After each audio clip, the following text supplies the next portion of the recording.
So guys back in 2013-14 I still remember, मेरा एक friend आके मुझसे पूछता है कि यार I am planning to add protein supplement in my diet, कौन सा लूँ, वे का ले लूँ क्या, सुना है बहुत अच्छा होता है। सो उस टाइम पे people use to consider whey as a brand और something, not as a milk derivative.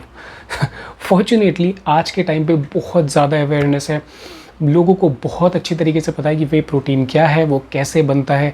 But एक प्रॉब्लम आज भी प्रिवेल कर रही है and that is about the type of whey protein. Concentrate and isolate के बीच में लोगों को कन्फ्यूजन रहता है and they generally end up in making an incorrect decision. So आज की इस वीडियो में हम बात करने वाले हैं कि वे कॉन्सेंट्रेट और वे आइसोलेट में वो प्राइम डिफरेंस क्या है और वो कौन सा एक डिसाइडिंग फैक्टर है जिसको कंसिडर करके आप डिसाइड कर सकते हैं कि मेरे को एक वे कॉन्सेंट्रेट बाय करना है या एक आइसोलेट बाय करना है। Stay tuned in this video guys, we are coming back in 20 seconds.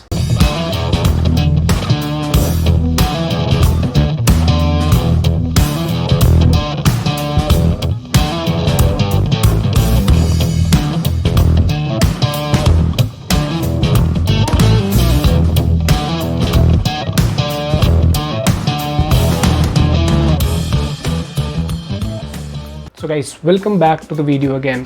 So whey concentrate की अगर हम बात करें तो चीज़ मेकिंग प्रोसेस के दौरान जो लिक्विड निकलता है दैट इज़ वे प्रोटीन, उसको कंप्रेस करके सॉलिडिफाई करके पाउडर फॉर्म में कन्वर्ट करके जब आप तक पहुंचाया जाता है तो ये वे कॉन्सेंट्रेट होता है और इसमें अप टू 80% प्रोटीन कंटेंट होता है बाय वेट। तो मोटे मोटे शब्दों में अगर बात करें तो 1 kg का जो पैकेट होता है आपका वे प्रोटीन का, उसमें आपको लगभग 800 ग्राम by weight protein content receive होता है और लगभग इसमें होते हैं आपके 10% कार्बोहाइड्रेट और 6 से 8% fats.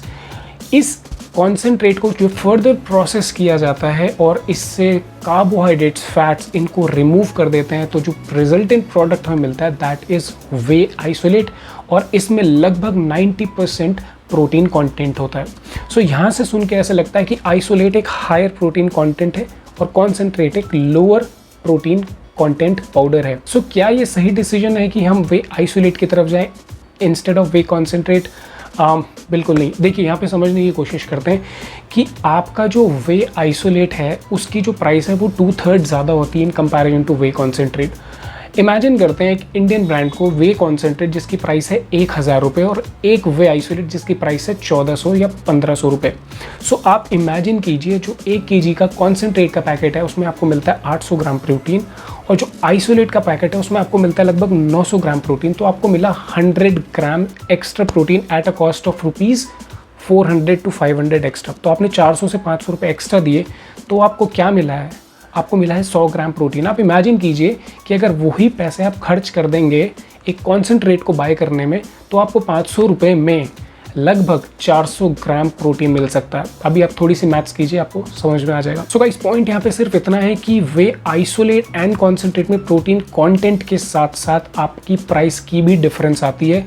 So it is a very important factor to consider before switching to isolate from an concentrate protein. Second चीज़ ये भी है, जब आप कॉन्सेंट्रेट से आइसोलेट की तरफ जाते हैं तो जो मिल्क के एसेंशियल न्यूट्रिएंट्स होते हैं जो आपको कॉन्सेंट्रेट में मिल जाते हैं, जैसे कुछ इम्यूनोग्लोबिन्स होते हैं, वो आपको आइसोलेट या फर्दर हाइड्रोलिसेट में नहीं मिलते।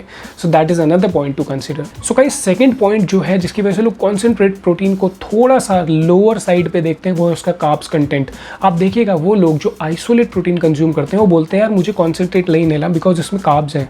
आप पीछे लेबल में देखिएगा उसकी एक सर्विंग में आपको 3 से 4 ग्राम कार्बोहाइड्रेट्स ऊपर नहीं मिलेगा। सो गाइस अगर आपके प्रोटीन पाउडर में 3 से 4 ग्राम कार्बोहाइड्रेट्स आते हैं, do you think it is going to impact your weight loss और weight gain benefits? Of course not. आपकी 4 ब्रेड की स्लाइस जो आप कंज्यूम करते हैं उसमें कोई छोटी और कोई मोटी होती है ना, उसमें 2 ग्राम कार्बोहाइड्रेट एक्स्ट्रा आ जाते हैं। तो आप कैसे मेजर करेंगे ये सब चीज़?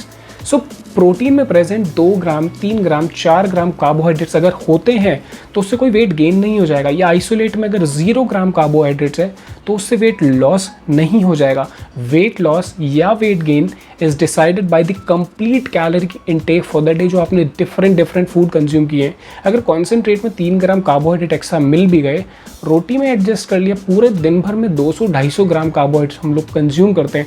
आई थिंक बहुत ही ईजी है हमारे लिए किसी भी मील में उन 3-4 ग्राम्स ऑफ कार्बोहाइड्रेट्स को कॉम्पनसेट करना। तो गाइस अभी तक आपको मेरी बातों से ऐसा लग रहा होगा कि शायद मेरा जो झुकाव है कॉन्सेंट्रेट की तरफ ज़्यादा है। Absolutely not. अब मैं आपको वो डिसाइडिंग क्राइटेरिया बताता हूँ जिसकी वजह से आप आइसोलेट पे स्विच कर सकते हैं या फिर आपको करना चाहिए। देखिए, दो ऑप्शन, एक ऑप्शन है कि आपको 2,000 रुपये पे करके कुछ चीज़ मिल रही है जिसको आप यूज़ करते हैं, और सेकंड ऑप्शन है आपको 1,000 रुपये देके एक ऐसी चीज़ मिल रही है जिसको आप यूज़ ही नहीं कर सकते, तो आपके 1,000 रुपये ख़राब हो गए। सो इट इज़ बेटर कि पैसे ख़राब करने से अच्छा आप थोड़ा एक्स्ट्रा अमाउंट स्पेंड करें ताकि आपको एक ऐसी चीज़ मिले जो एक्चुअली आपको बेनिफिट प्रोवाइड करती है। ये सेम चीज़ फिट बैठती है हमारी कॉन्सेंट्रेट एंड आइसोलेट की चॉइस पे। देखिए, मैंने आपको बताया जब कॉन्सेंट्रेट फर्दर प्रोसेसिंग से गुजरता है तो आइसोलेट मिलता है। इस प्रोसेसिंग में एक बहुत ही एसेंशियल कंपाउंड है जो एलिमिनेट हो जाता है कॉन्सेंट्रेट से आइसोलेट में, और उसको हम बोलते हैं लैक्टोज। लैक्टोज एक मिल्क शुगर है जिसको छोटे बच्चे बहुत इजीली डाइजेस्ट कर देते हैं, but as we grow up हमारी बॉडी में लैक्टेज एंजाइम जो कि लैक्टोज को ब्रेक डाउन करता है वो कम या फिर ख़त्म होने लगता है। सो बहुत सारे ऐसे लोग हैं जो मिल्क को डाइजेस्ट ही नहीं कर पाते, या तो उनको कॉन्स्टिपेशन ब्लोटिंग की प्रॉब्लम हो जाती है या फिर उनको डायरिया हो जाता है। तो ऐसे लोग जो मिल्क को डाइजेस्ट नहीं कर पा रहे, जिनके लिए लैक्टोज एक बहुत बड़ा इशू है, अगर ऐसे लोग कॉन्सेंट्रेट खरीदते भी हैं 1,000 rupees, 1,200 rupees, 1,400 rupees, so it will be very difficult for them to digest the 24 to 26 grams of protein content, because उसमें उनको लैक्टोज भी मिल रहा है। यही लोग जब आइसोलेट पे शिफ्ट करते हैं, क्यों, बिकॉज जो लैक्टोज कंटेंट है वो पूरी तरीके से रिमूव कर दिया गया है, तो अब जो उनको प्रोटीन मिलता है ये उनको किसी भी तरीके का डिस्कम्फर्ट प्रोवाइड नहीं करता है।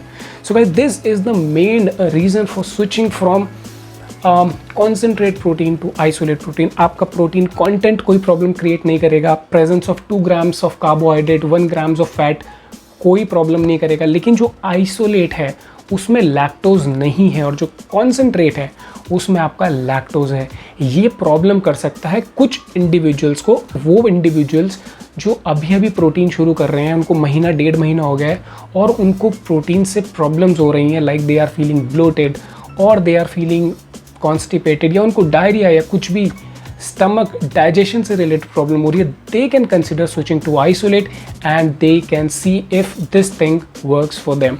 सो ये है वो डिसाइडिंग क्राइटेरिया जिससे मैं आपको इंट्रोड्यूस कराना चाहता था। So guys, that is it from this video. I hope you find this video helpful. If you did, do not forget to leave a comment and the thumbs up down below. दोबारा मिलने तक के लिए my name is Pankaj and I will see you soon.